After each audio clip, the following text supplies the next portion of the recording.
The book of 1 Kings chapter 19. And Ahab told Jezebel all that Elijah had done, and withal how he had slain all the prophets with the sword. Then Jezebel sent a messenger unto Elijah, saying, So let the gods do to me, and more also, if I make not thy life as the life of one of them by tomorrow about this time. And when he saw that, he arose, and went for his life, and came to Beersheba, which belongeth to Judah, and left his servant there. But he himself went a day's journey into the wilderness, and came and sat down under a juniper tree, and he requested for himself that he might die, and said, It is enough, now, O Lord, take away my life, for I am not better than my fathers. And as he lay and slept under a juniper tree, behold, then an angel touched him, and said unto him, Arise and eat. And he looked, and, behold, there was a cake baken on the coals, and a cruse of water at his head. And he did eat and drink, and laid him down again. And the angel of the Lord came again the second time, and touched him, and said, Arise and eat, because the journey is too great for thee. And he arose, and did eat and drink, and went in the strength of that meat 40 days and 40 nights unto Horeb the mount of God. And he came thither unto a cave, and lodged there, and, behold, the word of the Lord came to him, and he said unto him, What doest thou here, Elijah?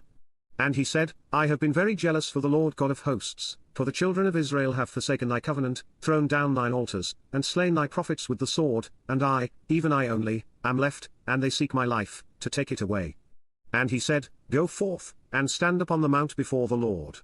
And, behold, the Lord passed by, and a great and strong wind rent the mountains, and brake in pieces the rocks before the Lord, but the Lord was not in the wind, and after the wind an earthquake, but the Lord was not in the earthquake, and after the earthquake a fire, but the Lord was not in the fire, and after the fire a still small voice.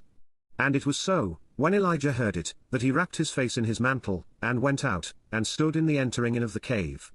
And, behold, there came a voice unto him, and said, What doest thou here, Elijah? And he said, I have been very jealous for the Lord God of hosts, because the children of Israel have forsaken thy covenant, thrown down thine altars, and slain thy prophets with the sword, and I, even I only, am left, and they seek my life, to take it away.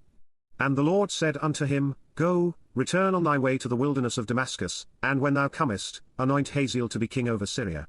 And Jehu the son of Nimshi shalt thou anoint to be king over Israel, and Elisha the son of Shaphat of Abel-Meholah shalt thou anoint to be prophet in thy room. And it shall come to pass, that him that escapeth the sword of Hazael shall Jehu slay, and him that escapeth from the sword of Jehu shall Elisha slay. Yet I have left me 7,000 in Israel, all the knees which have not bowed unto Baal, and every mouth which hath not kissed him.